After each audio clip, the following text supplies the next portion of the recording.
Tumsifu Yesu Kristo. Ndugu zangu wapendwa katika Kristo, karibuni katika tafakari ya neno la Mungu, Dominika ya 4 ya kipindi cha Pasaka. Ni Dominika inayoitwa Dominika ya mchungaji mwema. Yesu Kristo anajitambulisha yeye ni mchungaji mwema.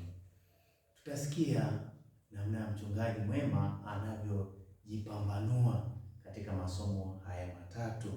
Somo la kwanza likitoka kitabu cha Matendo ya Mitume sura ya 2 aya ya 14a aya ya 36 mpaka 41, na somo la pili ni waraka wa kwanza wa Mtume Petro kwa watu wote sura ya 2 aya ya 20b hadi 25, na Injili ya Yohana sura ya 10 aya ya kwanza hadi ya 10.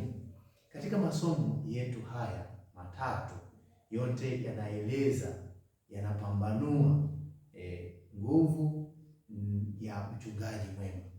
Yesu Kristo kama mchungaji mwema anaeleza sifa zake toka somo la kwanza ambalo linatambulisha namna ya uchungaji mwema unatakiwa uweje.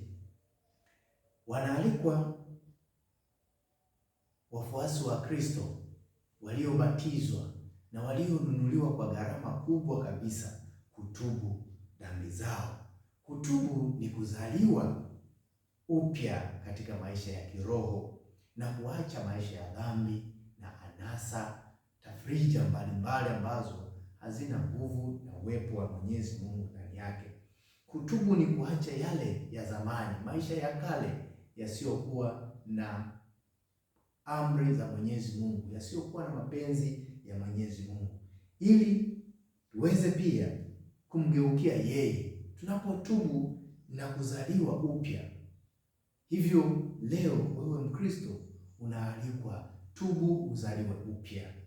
Mara ngapi umefanya kitubio na kuzaliwa upya katika maisha yako, au umebaki katika dhambi? Basi tunaombwa leo kuachana na maisha ya kale ya dhambi na kumrudia Kristo ili tuweze kuokolewa, ili tuweze kupokea kipawa cha Roho Mtakatifu.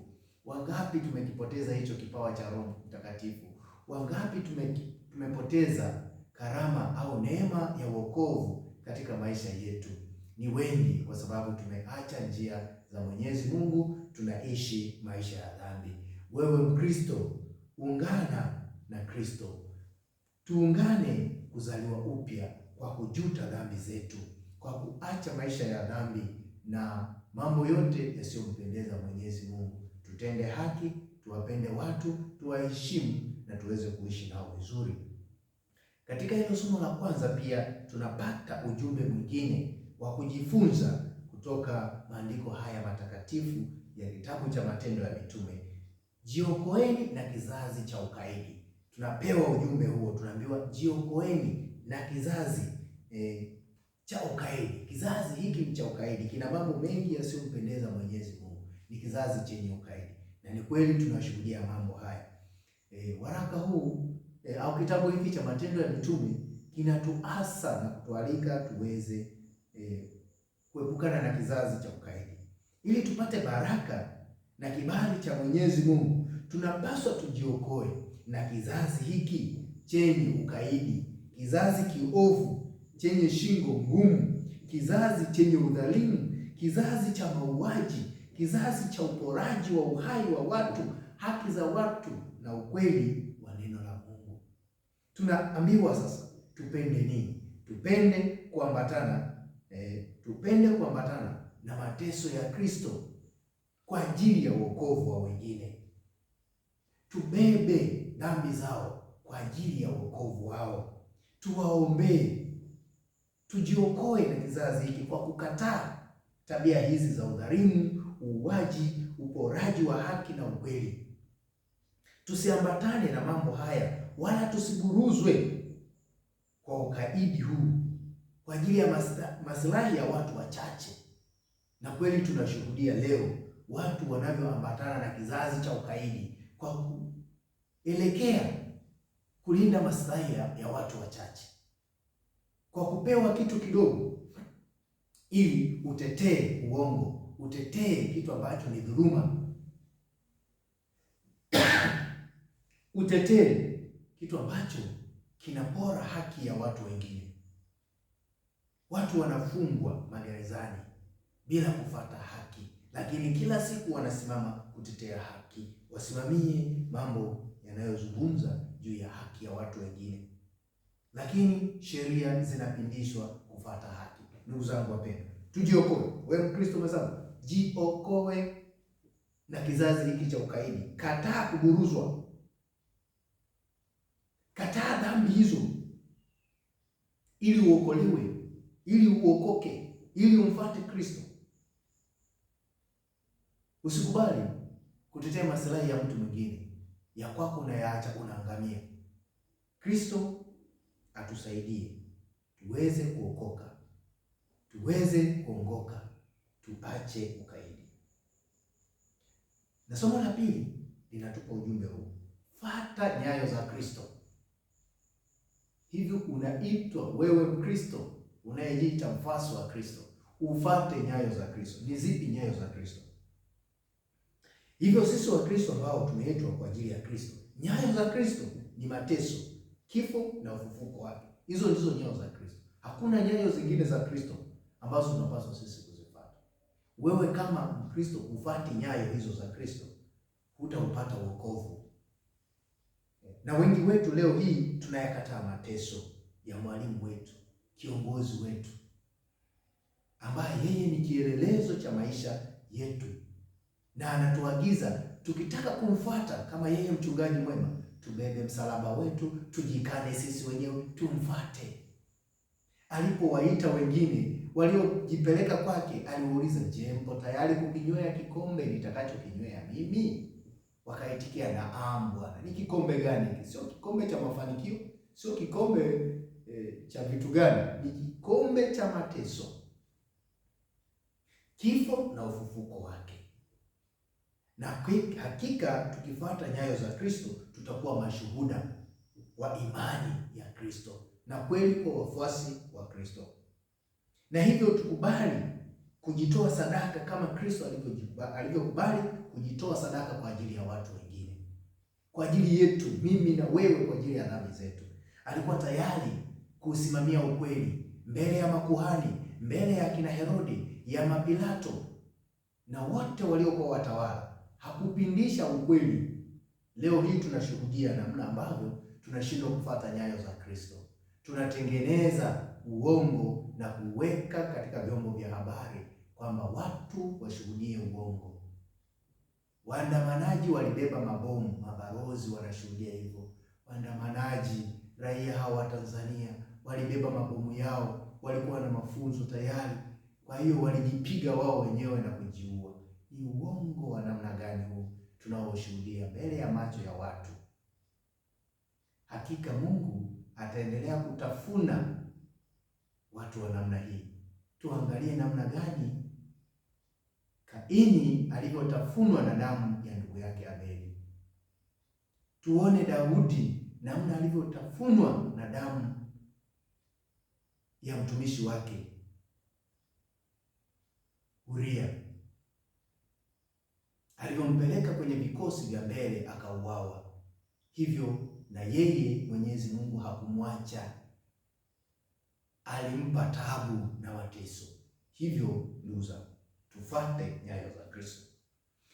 Na somo la Injili linatupa ujumbe wa Kristo mwenyewe sasa anavyojitambulisha. Kufuata nyayo za Kristo, kujiokoa na kizazi hiki. Kristo alikuwa tayari kujiokoa na kizazi hiki, lakini pia hakutenda dhambi.